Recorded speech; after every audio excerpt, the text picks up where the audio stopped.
Code of Federal Regulations 73.1217. So this is a regulation, I should say, that prohibits broadcast licensees, those are the TV, radio people that have to get a license, or permittees, people that have a permit, from broadcasting to, if it is foreseeable that broadcast of the information will cause substantial public harm,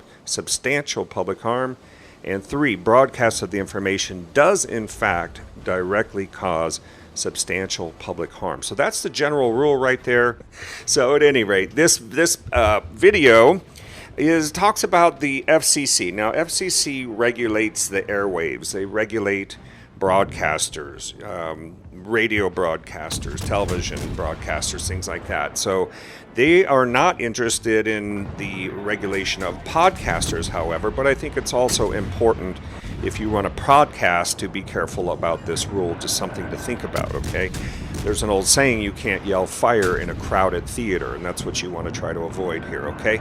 But anyway, this is the Federal Communications Commission, FCC, located in Washington, D.C., and they have a rule out here. You can see it here. It's Rule 47 CFR. Anybody know what that is? False information concerning a crime or a catastrophe. A crime or a catastrophe if, number 1, the licensee knows the information is false.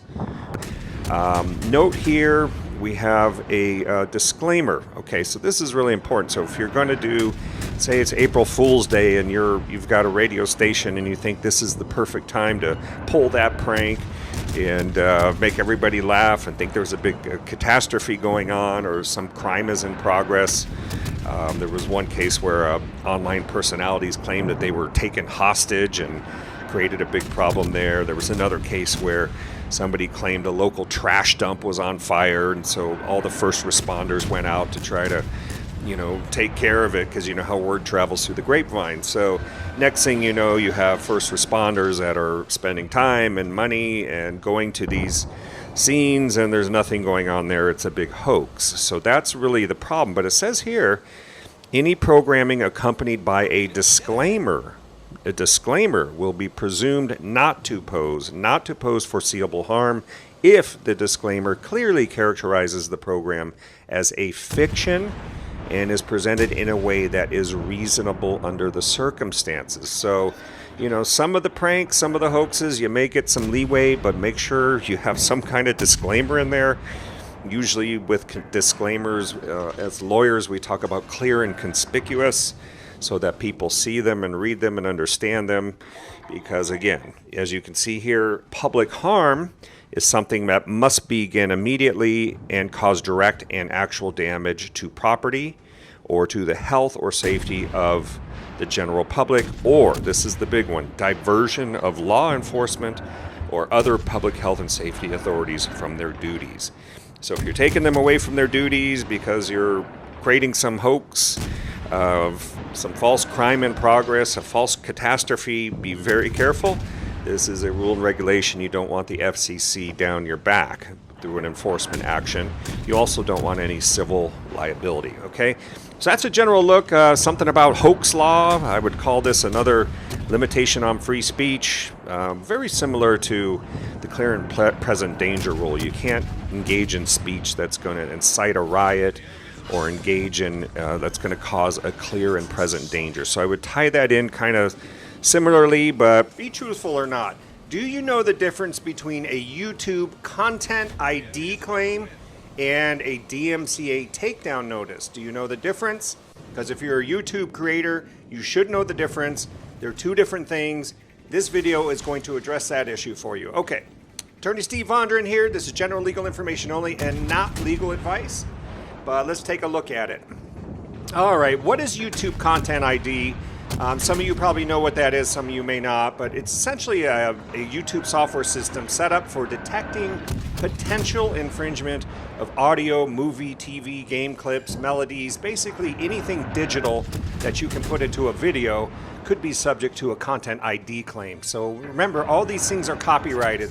Somebody created them. You want to use these short clips in your videos, your fair use clips and all that. And that's what we're talking about here.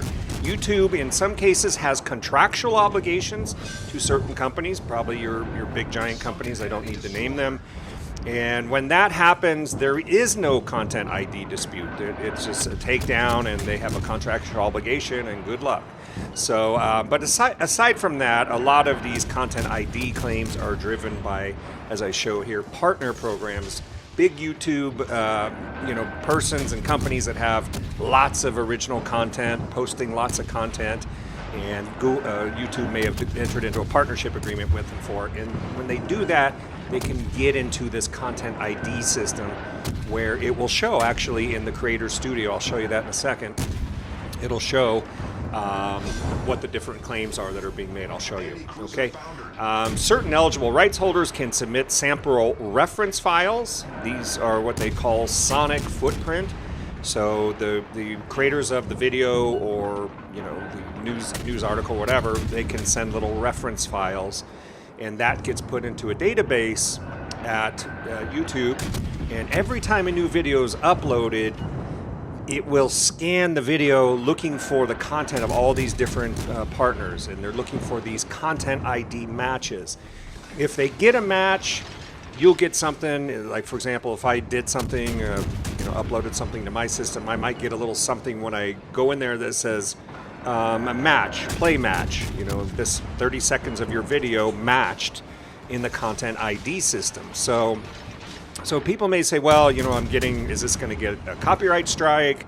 Am I going to get 3 strikes and we're going to be out of here? They're going to take down my account. What's going on? But this is why I'm doing this video, so you know the difference that between the content ID and a DMCA takedown notice. The DMCA, both should be taken serious. But the content ID case, that's not going to get you a copyright strike, okay?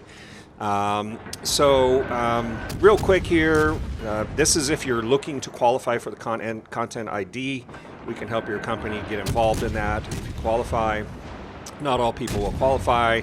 You need to have 100% exclusive rights, the right to show it and display it on the internet, streaming rights, those kinds of things. And you must have a substantial body of original material and content that is frequently viewed, something that people want. Some problem areas could be mashups, best of compilations, trailers, concert recordings, things where you may not own the full exclusive rights. Those things are going to be very difficult to protect, okay? Again, music rights holders must have all the rights. This means the song composition plus all aspects of sound recording. Beats, loops, and sampling can be a little bit of a problem sometimes. As I always say, try to make these your own. Try to transform those clips into something new. All right, so this is what we talk about, the play match. So I get that little play match, and it says, they